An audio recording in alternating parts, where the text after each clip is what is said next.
Praise the Lord. வாரந்தோறும் தவறாம ஆலயத்துக்கு போயிடுவோம். நடக்கிற உபவாச ஜபம் மற்ற எல்லா ஜபங்கள்லையும் கலந்துக்கிறோம். பாஸ்டர் செய்தி கொடுத்துக்கிட்டு இருக்கும்போது அல்லேலூயா சொல்லுங்க, ஆமேன் சொல்லுங்க உடனே எல்லாரும் சேர்ந்து எதுக்காக சொல்றாருன்னே தெரியாது. எல்லாரும் ஆமேன் அல்லேலூயா சொல்லிட்டு ஆராதனை முடிஞ்ச உடனே வீட்டுக்கு வந்துருவோம் பாருங்க.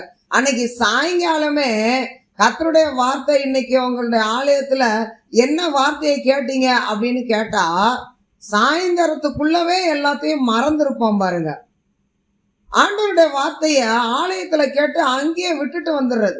அதை தியானிக்கிற ஒரு பழக்கமே கிடையாது. கடமைக்காக ஆலயத்துக்கு போறது, கடமைக்காக ஜெபிக்கிறது, கடமைக்காக பைபிள் வாசிக்கிறது, இந்த கடமைக்காக செய்யறத தயவு செஞ்சு விட்டுருங்க.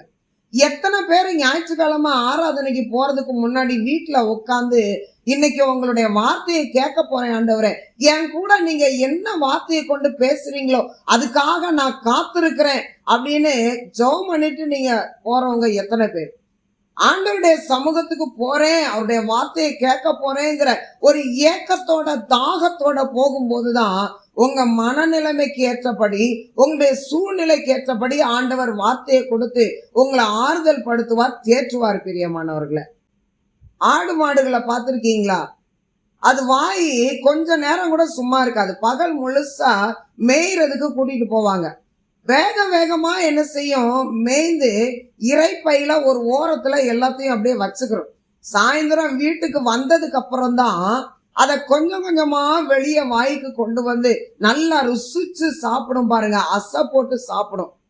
வேதவசனம் சொல்லுகிறது, சங்கீதம் 119:11 வசனத்துல, உமக்கு விரோதமாய் பாவம் செய்யாதபடிக்கு உம்முடைய வாக்கை என் இருதயத்துல வைத்தேன் அப்படின்னு சொல்லி நம்ம பார்க்கிறோம். வார்த்தையை காதுல கேட்டு அதை இருதயத்துல வைத்து தியானிக்கணும். வீட்டுக்கு வந்ததுக்கு அப்புறம் நீங்க பாத்திரம் கழுவுறீங்களா, துணி துவைக்கிறீங்களா, இல்ல கம்பெனில வேலை செய்றீங்களா, ஆபீஸ்ல இருக்கீங்களா, எந்த பணியை செஞ்சாலும் கர்த்தருடைய வார்த்தையை இருதயத்துல வைத்து, இந்த வேத வசனத்துக்கும் எனக்கும் என்ன சம்பந்தம், வசனம் என்ன சொல்லுது, நான் எப்படி இருக்கேன் அப்படின்னு தியானிக்க தான் நம்ம எப்படிப்பட்ட சூழ்நிலையில தள்ளப்பட்டிருக்கோங்கிறது தெரிய வரும்.